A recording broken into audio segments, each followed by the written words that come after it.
नमस्कार। आइए सुनते हैं परमार्थ प्रसंग नामक पुस्तक से स्वामी विरजानंद जी द्वारा कही गई कुछ बातों को।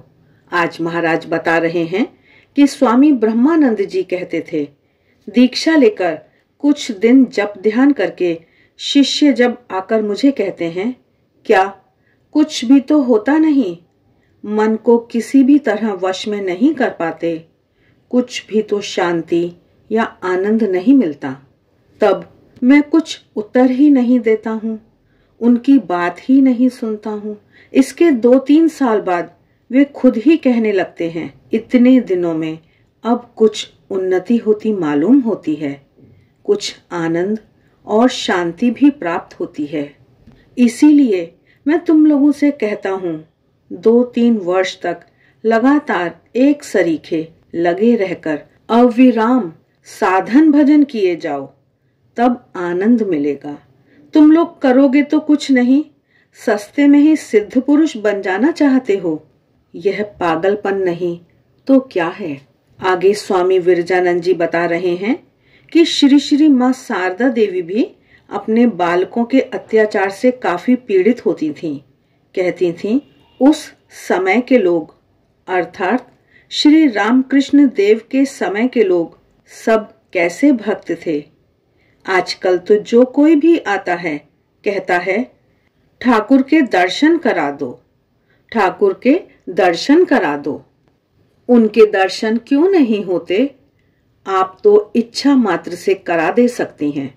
कितने योगी ऋषि आदि युग युगांतर तपश्चर्या करके भी उन्हें प्राप्त न कर पाए, और इन लोगों का बिना कुछ किए ही झट से हो जाएगा।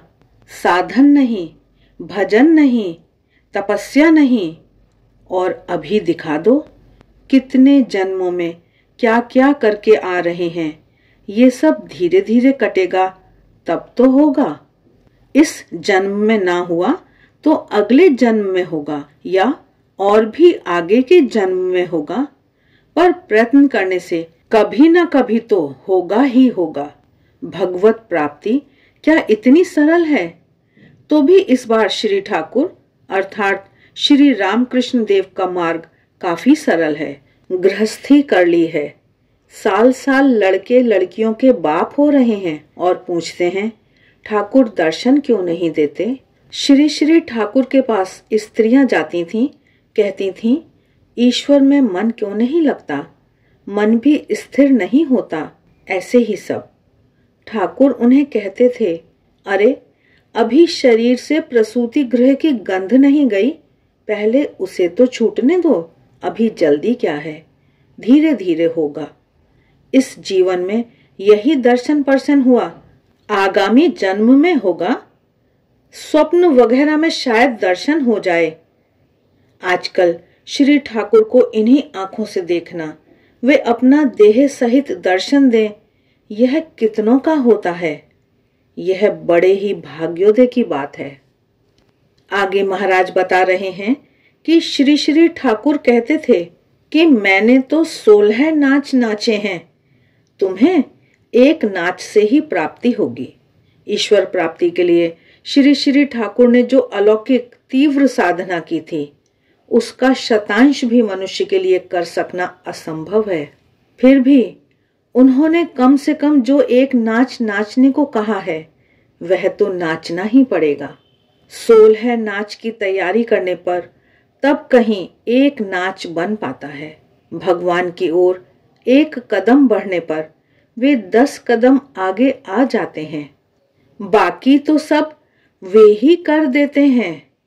यही उनकी कृपा है। आशा है यह श्रृंखला आप क्रमबद्ध रूप से सुन रहे हैं और पसंद भी कर रहे हैं। वीडियो अच्छे लगते हैं तो लाइक का बटन जरूर दबाएं, कमेंट बॉक्स में कमेंट करके बताएं। इससे हमारा भी उत्साह बढ़ता है और हमें और भी अच्छे वीडियो बनाने की प्रेरणा मिलती है।